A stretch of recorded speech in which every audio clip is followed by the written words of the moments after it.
ایسے امام اعظم ابو حنیفہ بیٹھے تھے، ان کے پاس چند مہمان آئے، توجہ رکھنا، ان مہمانوں کے لیے انہیں دودھ منگوایا۔ دودھ اس جیسے آج کل چائے ہے نا، زمانہ بدلا ہے تو دودھ میں ملاوٹ آ گئی ہے، وہ زمانہ خالص تھا تو دودھ بھی خالص ملتے تھے۔ تو ہوٹل میں جا کر بتایا گیا کہ دودھ چاہیے، تو ہوٹل والے نے اپنے شاگرد کو بھیجا، وہ دودھ اس زمانے کے کپوں میں لے کر آیا۔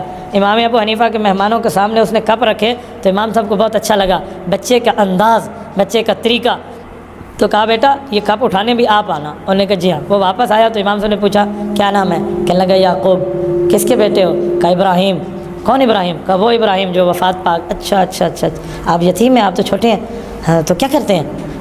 حضرت میں تو اس ہوٹل پہ کام کرتا ہوں، ایک ہفتے کا مجھے ایک یا پتہ نہیں 2 درہم ایک ہفتے کا ملتا ہے، امی کو جا کر دیتا ہوں، ہمارے گھر کا گزر بسر چلتا ہے۔ امام صاحب نے کہا بیٹا ایک کام کرو، آپ کو اللہ نے صلاحیت سے نوازا ہے، ایک وقت آئے گا اللہ آپ کو بہت بڑا رتبہ دیں گے، آپ یہ ہوٹل چھوڑ دو۔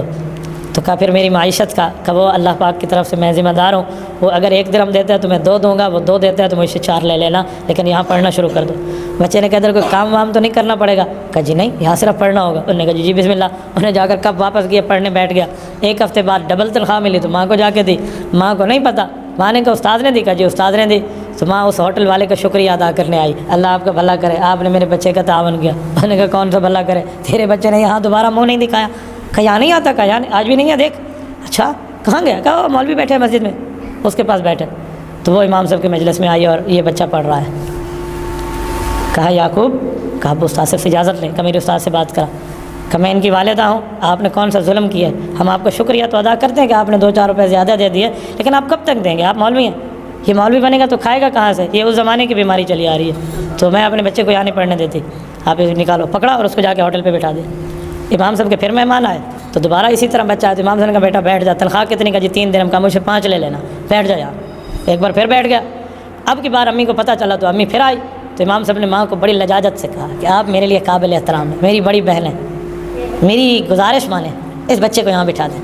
تو ماں نے کہا کھائے گا کہاں سے؟ اللہ اکبر، یہ علم حدیث سامنے۔ تو حضرت امام ابو حنیفہ رحمۃ اللہ علیہ نے جملہ فرمایا، کہ ایک وقت آئے گا یہ ایسی خوراکیں کھائے گا کہ بادشاہ بھی وہ خوراکیں شاید روزانہ نہ کھائے۔ ماں نے خاموشی اختیار کی اور چلی گئی، لیکن اس کے سامنے منظر نہیں تھا تو اس نے دیکھا نہیں، چلی گئی۔ یہ بچہ پڑھتا رہا امام ابو حنیفہ سے۔ اور یعقوب بن ابراہیم ایک وقت آیا، اس نے دنیا نے اسے قاضی امام ابو یوسف کا نام دیا ہے، یہ وہ ہے، یعقوب ان کا اصل نام ہے، قاضی امام ابو یوسف رحمہ اللہ، بہت بڑی شخصیت ہیں۔ جب یہ بغداد کے قاضی بنے ہارون الرشید کے دور میں، اور قاضی جسے ہم چیف جسٹس کہتے ہیں، عربی میں کہتے ہیں قاضی القضات، پہلے قاضی القضات جو بنے تھے بغداد میں یہ تھے، پوری سلطنت اسلامیہ میں عباسی دور کے یہ پہلے قاضی تھے۔ اور عباسی دور تو وہ ہے جس کے بارے میں سجاح خلیفہ کے لیے لکھا ہے، یہ نفت الیمن میں موجود ہے، کہ بادل آسمان پہ یوں سفر کرتا ہوا جا رہا تھا تو خلیفہ وقت نے بادل کو دیکھ کے کہا کہ تو جہاں بھی برسے گا نا، اس زمین کے فصل کا خراج ہماری سلطنت میں آئے گا، یعنی ان کی اتنی بڑی سلطنت تھی۔ تو یہ اس کے قاضی بنے، تو ان کو روزانہ ایک خوراک پیش ہوتی تھی، وہ کیا تھی؟ وہ پستہ، بادام، فالودہ، یہ پستہ بادام دیتے، تو یہ کھانے کے لیے چمچ اٹھایا تو ہارون الرشید بادشاہ نے کہا کہ ہمیں یہ جمعے کے جمعے ملتی ہے، آپ کو روزانہ ملے گی۔ خوشی کی بات تھی، ان کے ہاتھوں سے چمچ گر گئی اور آنکھوں سے آنسو جاری۔ تو بادشاہ نے سمجھا خوراک پسند نہیں ہے اور یہ رونے لگے، کہ کیا ہوا، ہم سے کچھ آپ کی عزت میں کمی ہوئی ہے؟ کہ نہیں۔ رحمہ اللہ علی استاذی، اللہ میرے استاذ امام ابو حنیفہ پہ رحمت نازل کرے، اس نے میری اماں کو کہا تھا ایک وقت آئے گا یہ وہ خوراک کھائے گا جو بادشاہوں کو نہیں ملے گی۔ آج میں اپنی آنکھوں سے دیکھ رہا ہوں۔ ماشاءاللہ آپ لوگوں نے سن لیا کہ یہ جو علماء حضرات ہیں یہ اپنے آپ کے بچوں کو کہاں سے اٹھا کر کہاں تک پہنچاتا ہے، زمین سے اٹھا کر آسمانوں تک لے کر وہاں تک پہنچا جاتا ہے جہاں تک آپ کی سوچ ہوتی ہے۔ لوگ کہتے ہیں یار اپنے بچوں سے مولوی نہ بنایا کرو، کیونکہ وہ بیچارے پھر مسجد میں 7-8 ہزار روپے پر امامت کرتے ہیں اور بھوکے رہتے ہیں۔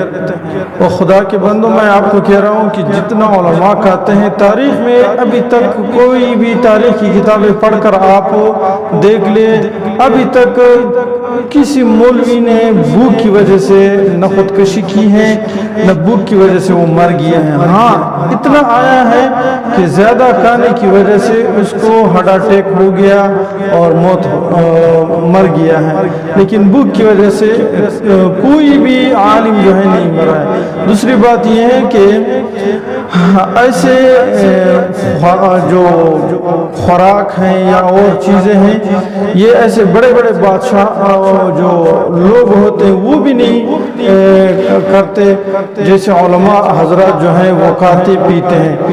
اس کے لیے آپ لوگوں نے دین کی تعلیم حاصل نہیں کرنی کہ میں نے اچھے خوراک پھر کھانے ہیں اس کے ذریعے سے اور اچھے بانگلوں میں رہنا ہے. نہیں, وہ اللہ آپ کو دیں گے انشاءاللہ. جب آپ اللہ کی قرآن کی اور نبی علیہ السلام کی حدیث کی خدمت کریں گے, دین کی خدمت کریں گے, تو انشاءاللہ اللہ بھی غیرتی ہے تو وہ بھی آپ کو ایسے رزق دیں گے کہ ایسے راستوں سے دیں گے وہاں سے آپ کی گمان بھی نہیں ہوگی. تو اپنے بچوں پر رحم کرو, علماء کے ساتھ بٹھاؤ اور مدارس میں ان کو داخل کرواؤ. کوئی فیس نہیں ہے, کوئی کچھ بھی نہیں ہے, انسانیت بھی سیکھ سکتا ہے اور اس طرح ماں باپ والدین کی خدمت کرنا بھی سیکھ لیتا ہے. تو آپ لوگوں سے بھی ریکویسٹ ہے کہ علماء اپنے بچوں سے عالم قاری حافظ بنائے تاکہ آپ کا یہ دنیا جو ہے وہ بھی سنوار ہو جائے اور آخرت تو ہی ہوگا سنوار. آخر دعوانا الحمدللہ رب العالمین.